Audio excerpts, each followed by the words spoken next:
박근혜 최순실 게이트에 분노한 국민들이 연일 박근혜 대통령 퇴진과 그리고 헌법재판소 인용을 위해서 주말마다 피곤한 그러나 지속적인 투쟁을 하고 있습니다. 이들의 바람은 2017년 야권에 의한 정권교체가 되고 그래서 모두가 잘 사는 나라가 되는 것 아니겠습니까?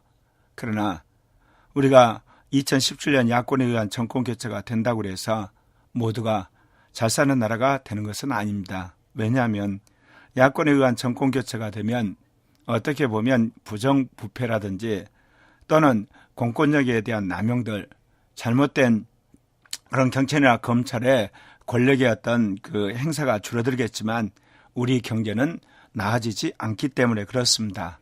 더욱더 악화될 가능성이 크다는 겁니다. 실제로 2016년 말 국가 부채는 1,600조 원을 넘었습니다. 그러니까 일반 정부 부채가 676조, 비금융 공기업 부채가 398조, 금융 공기업 부채와 공무원 그리고 국민연금에 충당할 비용이 643조.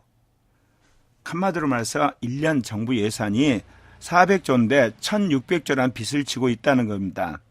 더더욱 가계부채는 2016년 말 1,300조 원을 돌파했습니다. 그러니까 이명박 정부 말인 2007년 가계부채가 665조인데 박근혜 정부 때 이미 한 600조 되는 빚을 국민들이 끌어다 쓴 겁니다. 박근혜 정부가 주택담보 인정 비율을 이제 조작을 하고 총부채 상환 비율 규제를 완화해가지고 결국은 정부가 막대한 빚을 가계로 하여금 지게 해서 부동산 시장을 활성화시킨 겁니다. 그건 뭐겠습니까?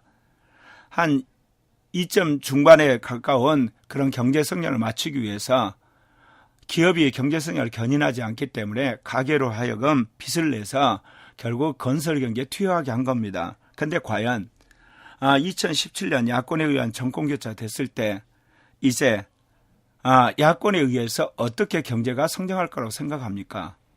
저는 그런 의미에서 지난 4년 동안 새누리당 물론이고 더민주당 공모했다고 저는 보는 겁니다. 이렇듯 국가 부채가 많아지면 야당이라도 목숨 걸고 국민들에게 알렸어야 됩니다. 그런데 새누리당은 말할 것도 없지만 그리고 더민주당도 여기에 공모를 한 겁니다. 왜냐? 이 어마어마한 부채 가운데는 국민 복지에 드는 비용이 굉장히 많았습니다. 그리고 가계에서는 부동산에 관한 겁니다. 그런데 이것을 이야기를 하게 되면 인기가 없었던 겁니다. 당장 복지 비용이 줄어듭니다. 정부가 빚내서 복지를 하는데 노인복지나 그리고 대학생 장학금 주는 거나 그리고 여러 지방자치에서 하는 모든 거 빚내서 하는 겁니다. 그런데 표 떨어지기 때문에 더민주당도 거기에 공모를 한 겁니다. 그리고 가계빚, 경제가 어려워지게 되면 힘들기 때문에 정부가 이렇게 가계빚 내도록 하는데 여기에 목숨 걸고 막지를 않은 겁니다. 그리고 정권교체만 바라고 있는 겁니다. 그래서 제가 적대적 공생관계에 있는 새누리당, 더민주당 비판했던 겁니다. 그들은 이미 4년 동안 이 경제를 망하게 하는데 공모를 한 겁니다. 그러면 2017년 여러분 정권을 잡는 더민주당가 정권을 잡은다고 합시다. 이것을 여러분 고칠 수 있다고 생각합니까? 못 고칩니다. 왜냐? 이명박 박근혜 정부 때 이런 엄청난 부채가 늘어남에도 불구하고 새누리당이 강력하게 견제하지 않은 겁니다. 왜냐하면 인기 없는 정책이었기 때문에. 그러면 정권을 잡고 과연 이것을 끊어낼 수 있을까요? 올 예산이 400조 원입니다. 거기에는 빚을 지고 이 400조 원을 굴리게 되어 있습니다. 그리고 더 나아가서 이제 가계부채 계속해서 이제 가계는 빚을 내게 되어 있습니다. 그런데 이제 내년부터 지속적으로 미국 경제가 좋아지게 되면서 금리가 올라갑니다. 그럼 우리나라 저금리도 이제 고금리로 이제 방향을 틀어야 됩니다. 그러게 되면 이제 가계부채 이자가 눈덩이처럼 많아지고 정부 부채에 대한 이자도 엄청나게 많아집니다. 이걸 누가 어떻게 이겨낼 것입니까? 더더욱 우리나라 경쟁력 있는 모든 산업들은 이제 중국에 추월당했습니다. 호황기 다시 오지 않습니다. 겨우 있는 것이 반도체하고 우리는 스마트폰 이 정도입니다. 나머지는 이미 중국이 완전히 장악했고 이 반도체와 스마트폰도 삼성이나 LG 완전히 제압하기 위해서 그야말로 100조가 넘는 돈을 엄청나게 계속해서 투여해가지고 이 반도체 굴기를 실현하려고 중국이 그야말로 정부가 총력을 다해서 투자를 합니다. 그렇다면 이제 한국의 국가 경제는 물론이고 가계의 이 부채 해결할 길이 없다 그 이야기입니다.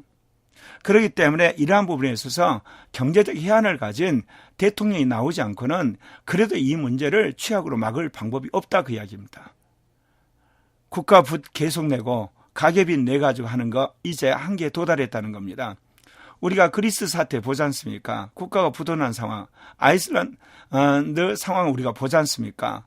이탈리아나 스페인 상황 보잖아요. 국가가 빚을 많이 져가지고 국가 빚 때문에 나라가 휘청였던 거. 지금 한국이 바로 그 상황 목전에 와 있습니다. 그런데 거기에 새누리당은 물론이지만 더민주당도 같이 공범을 했다는 겁니다. 그리고 국민의당에서 국회의원 했던 사람들도 말할 필요도 없고, 저는 그런 의미에서 정말 이러한 부분을 국민에게 정말 알려야 할 새로운 대통령 정권이 출연해야 된다는 겁니다. 그래서 지난 9년 동안 모든 국가가 지은 빚, 가계 지은 빚을 다 드러내고 거기에 공모했던 거 확실하게 국민한테 이실직고 해야 되는 겁니다. 새누리당이 이렇게 나라 망하는데 그거 차마 막지 못했다고 이야기하는 그런 새누리 정부 들어서지 않고 이 문제 다음 정권 임기 중에 완전히 폭발하고 맙니다. 환상을 품어서는 안 됩니다. 물론 그렇다고 해서 완전히 망가진 이 나라 새누리당이 다시 정권 잡아가지고 이 부패하고 부정과 그리고 남용과 그리고 불평등이 존재하는 정권 지지할 생각 추워도 저 없습니다. 그러나 야권이 잡은다고 해서 되는 거 아니라는 겁니다. 그런 의미에서 대안 있는 야권, 특별히 이러한 국가 부채와 가계 부채에 대해서 국민에게 그 실상을 그대로 알리고 국민의 용서를 구하고 새 출발하는 그런 대선 후보와 그런 정부만이 이 문제 해결할 수 있는 빛이 보인다 그 이야기입니다.